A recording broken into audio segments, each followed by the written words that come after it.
Well, hello and welcome to another episode of My Counselor Live. My name is Matthew, and joining me today is one of our clinicians here at MCO, Melissa Abello. Melissa, would you introduce yourself to the audience and just tell us a little bit about yourself? Yeah, absolutely. Hello, guys. My name is Melissa Abello, like Matt said, and I'm located in Columbia, Missouri. I'm licensed in the state of Missouri and have been practicing for a little while now. I specialize in infidelity recovery and sex addiction, and then also work a lot with sex therapy and marriage communication. And so you kind of combined all of those things, and that's where I spend most of my time. And my husband and I are both pastors at our church and enjoy that a lot as well. And yeah, I just feel really honored to be with you guys today to be discussing the topics that we are. Yeah, well, we're looking forward to it. From your background, it's going to be good, especially what you wrote about. And I want to talk about an article that you just wrote, and it's called "What to Expect in Your First Counseling Session for Infidelity." So something that's extremely needed today. And so I'm excited to get into it. But before we dive into it, what inspired you to write this article? Yeah, I think initially it was just knowing that you're coming in for the first time. If you're coming in for the first time specifically for an infidelity issue in your relationship, it's already very anxiety provoking. And so Hmm. not knowing what you're walking into, what to expect is overwhelming because you're putting all of this real crisis in the hands of somebody else. So not knowing what's going on or what we're going to talk about, how are we going to deal with this, I think is really scary. And so the idea behind writing this article was just to provide some sort of direction, some sort of, solace, just knowing, okay, this is what to expect. This is what we're going to talk about. This is how we're going to talk about it, to maybe make it a little bit less anxiety provoking. And so that maybe when you come into the session, you know maybe how to answer those questions. Because sometimes when we get into a session for the first time, anxiety goes up and your mind just goes blank. And so it's really hard to communicate, right? What we're feeling, what we're thinking, because it's just overwhelming just being in a session for the first time. And so that was also the hope, is that it would hopefully help equip people to be able to know how to answer those questions as well coming into the first session. So yeah. Yeah, and it's not an easy topic. I mean, No. so it's a pretty heavy topic. Mhm.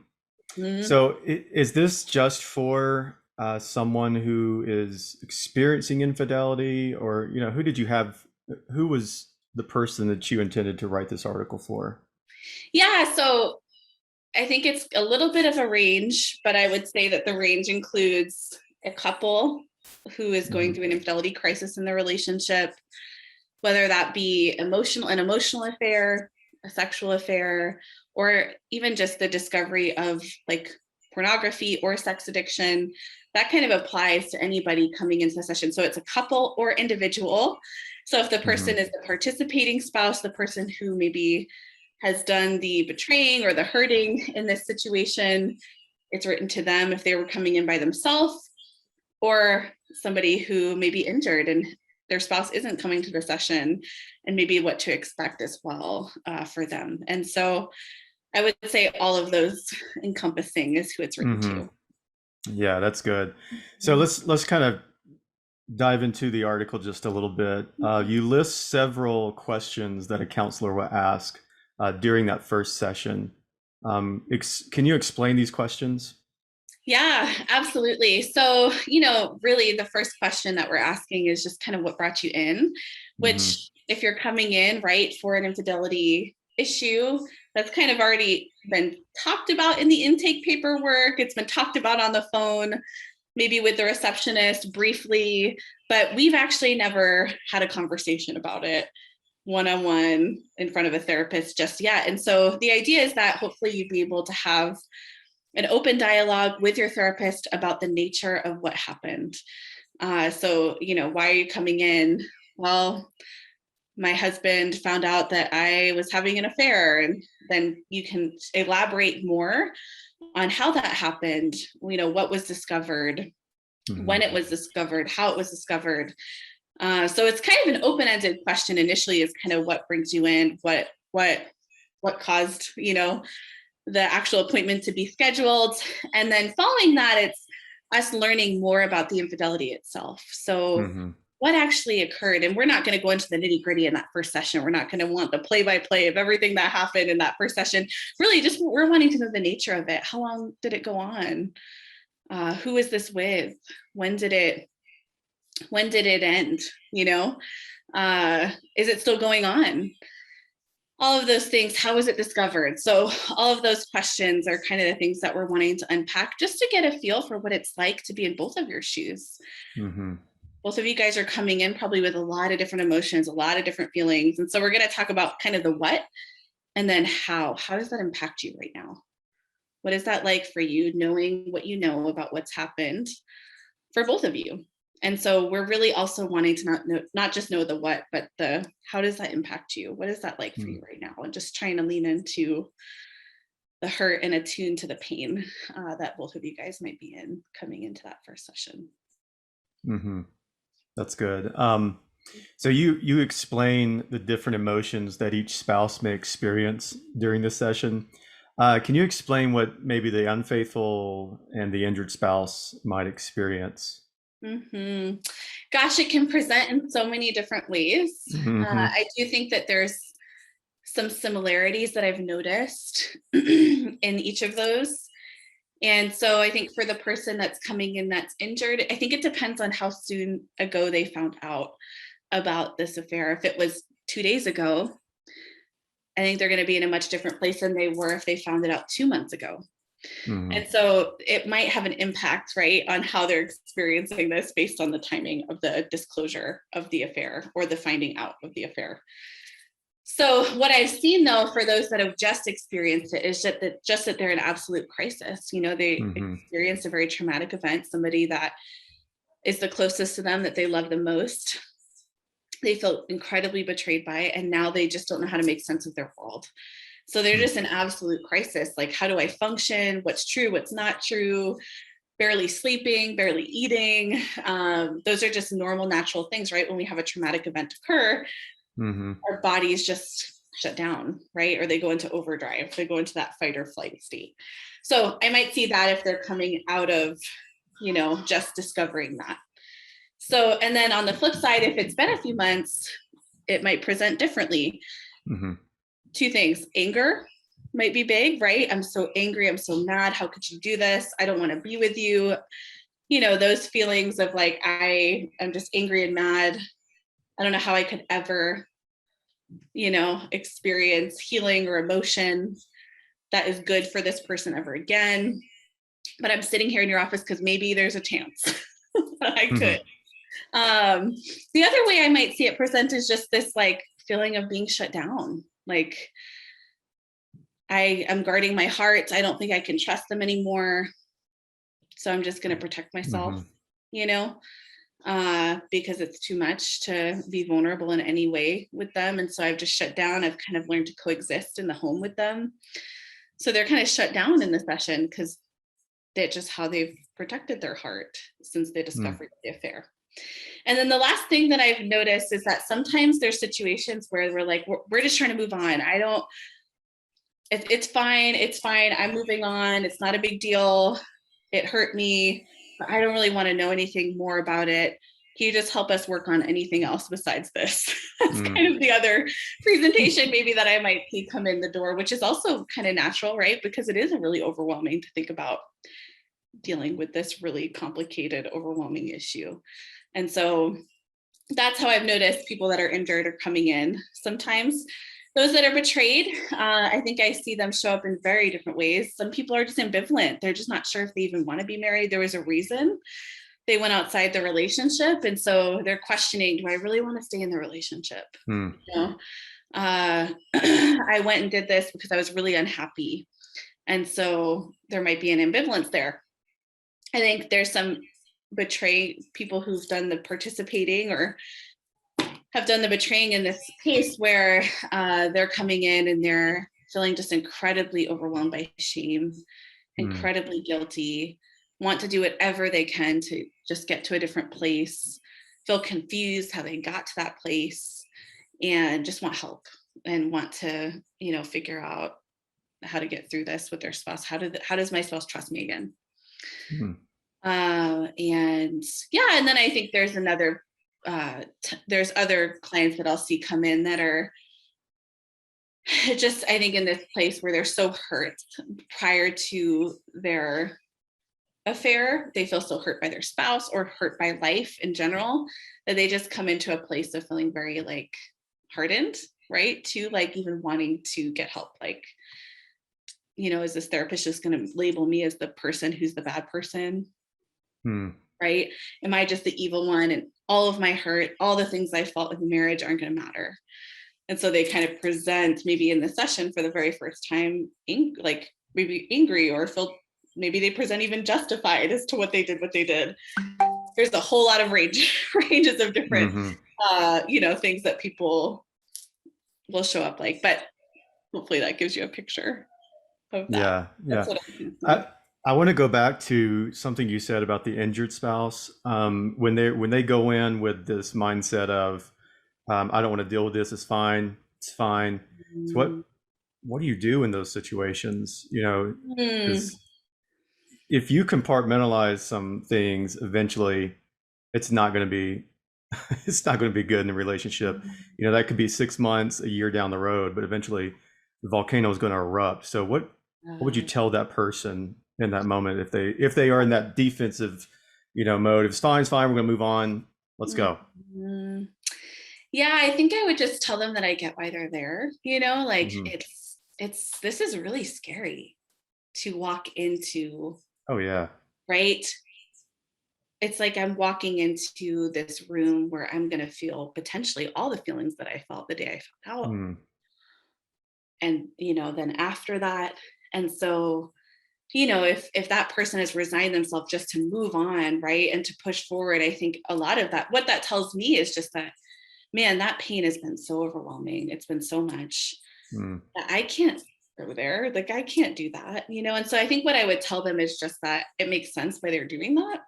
It Yeah. makes sense, right? Why they would want to move forward and want to move on. And I think I would just want for them to feel like the only way that they could get through something like this would be to walk with somebody who knows how to help them, and Hmm. also who cares about that pain specifically, like, because that pain is really scary. And so I think I would just Yeah, want it to is. encourage them that, that coming to counseling would be the right answer and with somebody who specializes in this. And then secondly, I think the other piece is just that I would say that you can't heal something that you haven't looked at, right? Like if we Hmm. don't look at an x-ray and we walk around with a broken bone, that broken bone's not going to heal. Yeah. It's only going to get more painful and worse over time. And so that we have to look at that together. And it's going to be scary and hard, but that we can do that. And that there is Yeah. hope when we do that. It's not just to look at it and feel like crap about it. It's still Yeah. can actually heal. Yeah. So Yeah, that's very helpful. So would you, and I know every situation is so different. No case is almost identically the same, but I mean, you mentioned hope. I mean, is there hope mm-hmm, beyond infidelity? mm-hmm. Because It's I a really think that's the good question that everybody question. wants to ask. Yeah. Well, I would say that infidelity is a symptom of something way bigger and deeper, right? In the Hmm. relationship, but also within the person who had the affair. And so the infidelity is just this symptom, really, of this Hmm. way bigger thing. And that healing can happen when we actually pull back the curtain, look at what's in there together, and like lean into that, care about that, and heal from that. And Yeah. that honestly, all the infidelity couples that I've worked with that have been through the work, they're like, man, I'm in a better place than I've ever been. Like, it wasn't like, oh, my Mm. life's back to before the infidelity. It's like, no, like my life is like how it feels like it always should have been, because we actually address all these really deep things within us and within the relationship that really needed healing. And that Yeah. it's very possible for that to happen if we're engaged in that process. And Hmm. so is there something too far gone I would say that the Lord would say no Right. for, Exactly. for him to heal that. Yeah. And I feel like I've experienced that firsthand. I mean, we're talking couples that have been through multiple affairs. Mm. Some miraculous things happen, I think, when we're willing to engage healing and Yeah. put in that work. It's just very, very, very challenging. So, Yeah. Yeah. And, I bring that up because I think that's just what people want to hear. There is hope. And like you said, nothing is beyond repair, especially when God gets into the picture. mm-hmm. So, what's a final piece of advice that you would give a couple who may be watching or listening to this? Mm-hmm. Well, I think if they're coming in for their first session to do infidelity work, just that I feel like they're incredibly brave. Mm-hmm. And whether they're the person who's injured or the person who participated in some sort of infidelity, that they're not broken.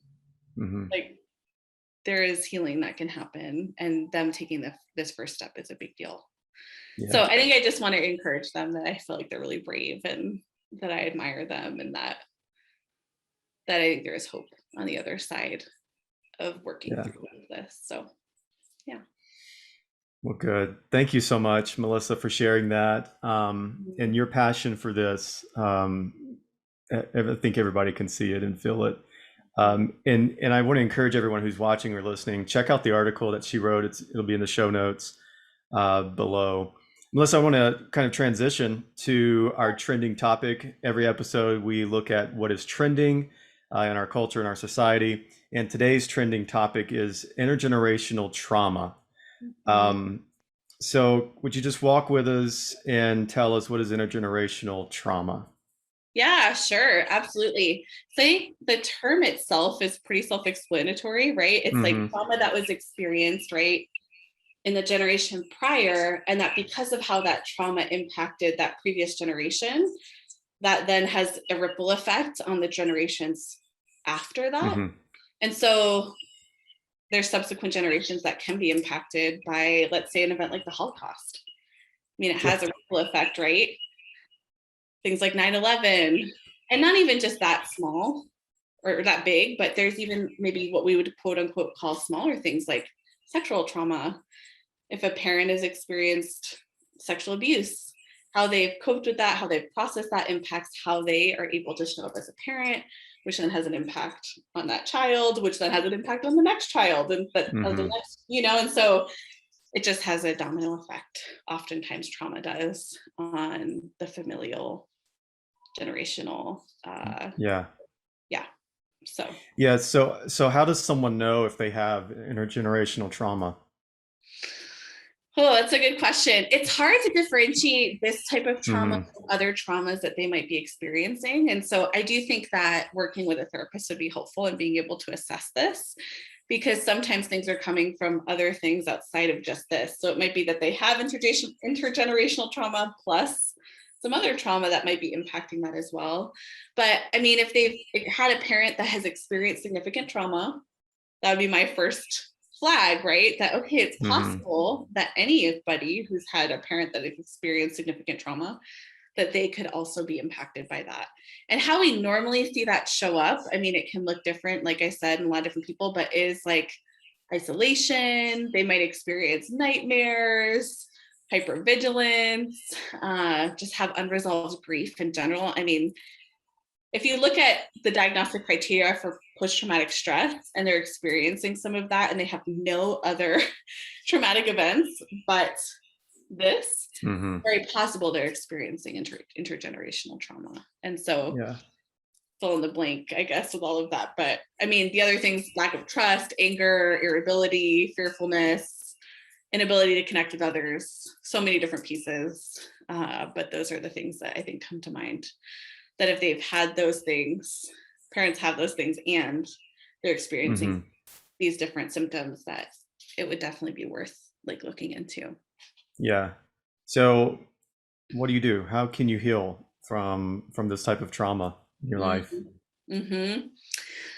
Well, I think it's working through and doing trauma work specifically. Mm-hmm. There's a specific model to work through trauma, and there's different modalities or like, different thoughts of being able to work through trauma.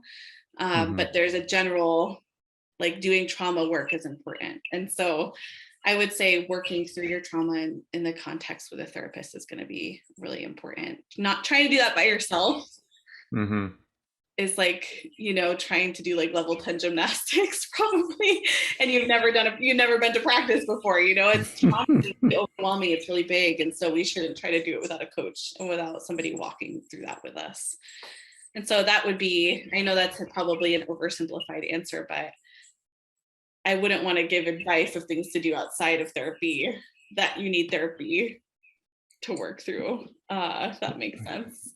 So, No, that's good. And I'm glad you keep it there, because mhm. you have an injured bone or something, you're not going to go to your best friend.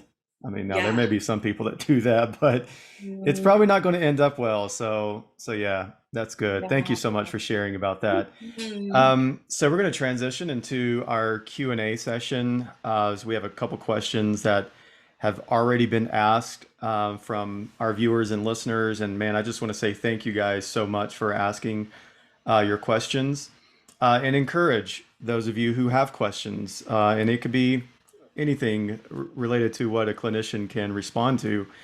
And you can go on to MyCounselor.Online/ask, and you can ask your questions, and your name will remain anonymous. And so just want to encourage you to do that. So these questions we have for you, um, some deep questions, and took a lot of boldness to ask these questions. So here's the Mhm. first question for you, Melissa. So my husband was in ministry for 25 years, but right now he is not doing well spiritually. He hides his money instead of helping me with bills. Uh, what should I do? Yeah. Well, 25 years is a long time. And so Hmm. I can imagine if, this person's husband is not doing well spiritually, that is a whole grief journey for this person in itself. Right? Hmm. Because if their husband's been a pastor and now they're not doing well spiritually, it's like who this wife knows her husband to be. It's probably Yeah. very different, right, than the man that he is right now. Doesn't mean that's the man he is, but the man that he's Hmm. showing up as right now. And so I think I would encourage that person first just to really think about how it impacts them emotionally, just that their spouse is so different, like to be able to make note of that and to care about that because that is overwhelming for that person, I'm sure. And so I would want for them to just lean into that grief a little bit on their own time, whether that's journaling, taking out a feeling as well, and writing down what that's like for them. I think that would be the first thing I would say. And I think the issue of them hiding money, it does sound like the issue is more complex and maybe something I could answer over this. But I would say if there's challenges with trust and there's dishonesty happening, that usually Hmm. has something to do with the person and not about you as the spouse. That they're going through their own challenges with integrity and that you cannot actually fix that yourself. You can't change Hmm. that, right? Are there things that you can do to make it safer or easier for them to be honest about those things potentially, right? And so I would definitely consider maybe what would help them to feel safe about being honest with you about what's really going on with the finances. And so that is a broad question, but I think I would encourage you to think about that. Again, it's not your responsibility or your doing that they're deciding to do that, but maybe there's something that can be done to help them to be honest. But again, it's that person's decision. And so I think I would want to have a conversation with them about trust and about rebuilding trust. And can we start from somewhere with rebuilding Hmm. that we have access to all the different bank accounts? Can we have transparency Hmm. about these things in our relationship? And if the answer is no, that's tough because what do you do with that? There's a loss of security there that you can't have. And so I think it's again processing the loss because you can't force that person to do what you want them to do. So I know I'm answering this in a way maybe that is more broad, but Hmm. kind of just speak to maybe the different pieces the person might be. Yeah. So Yeah, and as far as them, the husband being in ministry for 25 years, whether he's turned from the Lord or just not doing well spiritually, whatever the case is, what do you have to say to her? Again, do we go back to that? Is there hope in that situation? Which I believe there is. mhm. You know, Yeah, I mean, the Lord's not done with him. Yeah.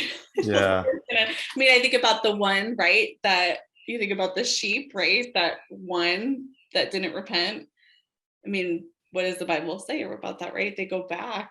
Jesus literally hmm goes back and tries to find them. And so the Lord is obviously working much more strongly and powerfully than we can any of these yeah, situations, and that he's never going to give up on him, and is going to fight for him despite that. And so I think there's a lot of hope in that, that hmm God's not done, yeah, with him. yeah. And I just want to throw in some encouragement to you that if the scriptures in Isaiah, it comes to my mind, is God's arm too short to save? I mean, Wow. obviously not. So Mhm. yeah, have hope today. Mhm. So Melissa, let's move on to our next question. And the question is, we recently discovered that my 11-year-old has started looking at pornography. Some of the videos include violence and rape. How do I respond as a parent? Mm. Yeah, just reading the question makes me feel heavy-hearted, for the Whew. parent or parents of this Yeah. child. 11-year-olds. 11 years old is very young. hmm And to be looking at and to find that they've been looking at videos like that is really scary, I'm sure, and sad and overwhelming. And so how do you respond to something like that? That's a really good question. I don't know the conversations this parent has had with the child prior to this. So I'm just going to operate like they've never had a conversation about any of hmm these things. And my encouragement to you would be to sit down with one or both of you. I think I would determine who makes this child feel the most like open, like, who does this child feel the most safe with? Is it with one of you or is it with both of you? um but it has to be one of you, even if maybe they don't particularly feel safer. I would just think about who do they feel the safest with.